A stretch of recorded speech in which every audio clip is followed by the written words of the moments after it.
This is a topic I've been wanting to speak about for a long time now. I just didn't get around to it, or it would slip my mind. But it's on black people who live in fear. Now, everyone in general, well, not everyone, but the majority of people who live in the world, we all fear something. But I think it becomes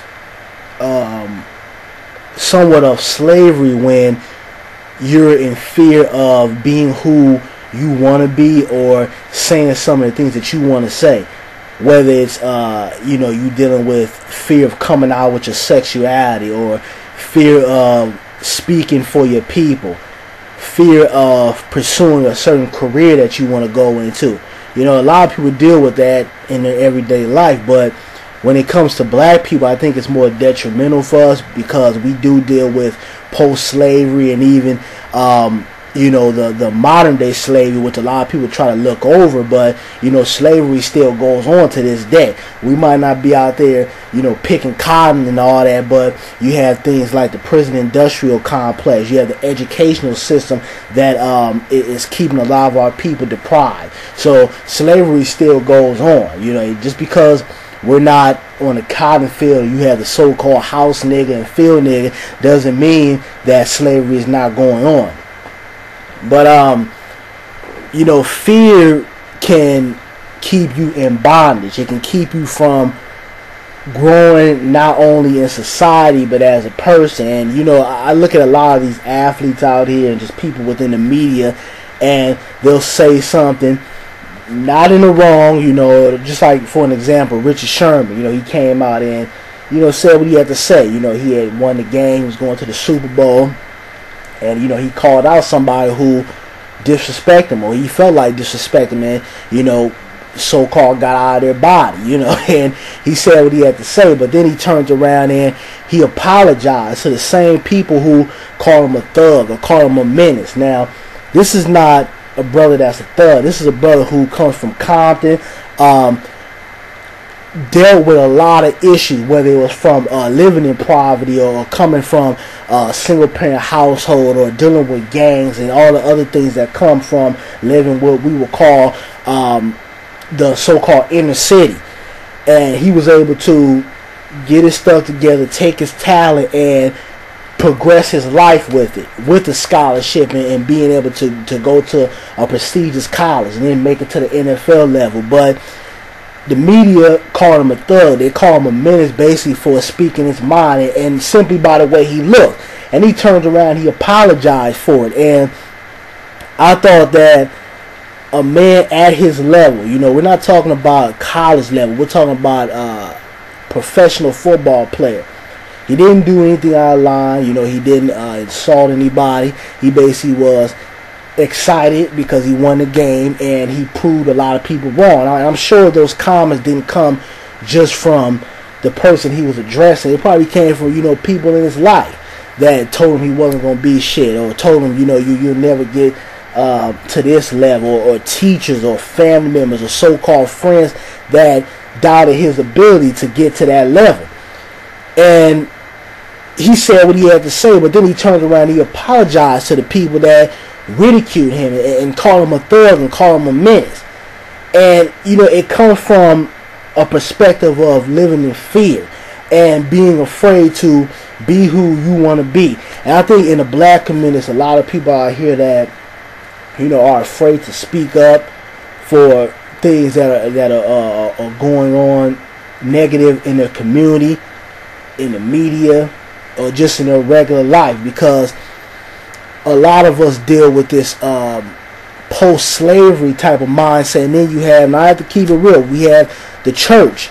And even though I think that the church can be very powerful, and it is a powerful aspect of something that's coming from our community, but also the church has deprived the black community. The church has made the black community, I would say, have this type of go along to get along type of mindset. It's not the force that it was back in the 50s and 60s when we had, the civil rights movement, and you had people actually out there doing the groundwork, not running their mouth at the barbershop or a beauty salon, or maybe just here on YouTube. I'm talking about people actually going out in the community and trying to make a change. And the church was the foundation. Not only would blacks go there to serve the Lord, but they would come up with ideas. It was a meeting ground to come up with tactics to go against racism and discrimination, or the police department. And I felt like over the years, the church has become submissive not only to injustice things towards the black people, but towards politics. And we've had a lot of these talking heads out here, that have basically conditioned today's church to be submissive. They'll go into the black community, or until the pastors, make sure the congregation stays calm, don't get everybody amped up, don't say anything, don't do this, don't do that. And what that does is it makes our generation very submissive, and nothing gets done here in America being so-called mild-mannered all the time, or being submissive. Anything that we've overcome as a people, we had to actually go out there and fight for. We had to do the groundwork. We had to come together and unify, and those who didn't want to jump on board, we had to kick their ass to the side and go out there and do what we had to do in order to make a better future for ourselves, but our children. And it's really sad when a lot of our people are living in fear of whether it's speaking or going out into the streets and in the public, or however you have the power to make a change for your people. It's a shame when those people are living in fear and scared to make those steps to make a change for us. And I look at, just go an example here on YouTube. It's only it's a small percentage of blacks who actually come out here and really genuinely want better for their people. A lot of people on here getting on here, they're playing into this gender war bullshit, or they're talking about nonsense, or they're feeding into the whole light skin, dark skin thing, and basically adding negativity to not only the generation but to our culture. And it's only really a small percentage of people out here who genuinely want better for our people. And it's sad that we don't have those people, that the same energy that those people use to put negativity out. We don't have those people that are on the positive side and actually want better for their people. And I just wanted to make this video. If you're somebody out there that you're out here cooning, or you tap dancing for these white folks, or you kissing white people ass, for a paycheck, or you selling out your people, or throwing another brother or sister under the bus, or you just live in fear, don't want to say or do certain things because of judgment you might get from your so-called homies, or people so-called calling you a militant. You got to get out of that fear. We need more soldiers and generals out here leading this charge and coming together trying to make a better generation for our people. And I'm not getting on here preaching or nothing like that. I'm speaking truth, because I see our generation and where it's headed, and it's not going to be good. If we don't come together and we don't start unifying and putting a lot of the drama and the BS to the side for the ultimate goal, we're going to forever be detached from each other, and you're going to have outside entities coming in and keeping us as a permanent underclass. So, for you guys, that that are living in fear, stand up. Don't be afraid. Those who have positive things to say, or certain perspectives, start coming on here making videos, putting your perspective out there. Like I said before, we're not going to always agree on everything. A lot of us, we come from different situations, different mindsets.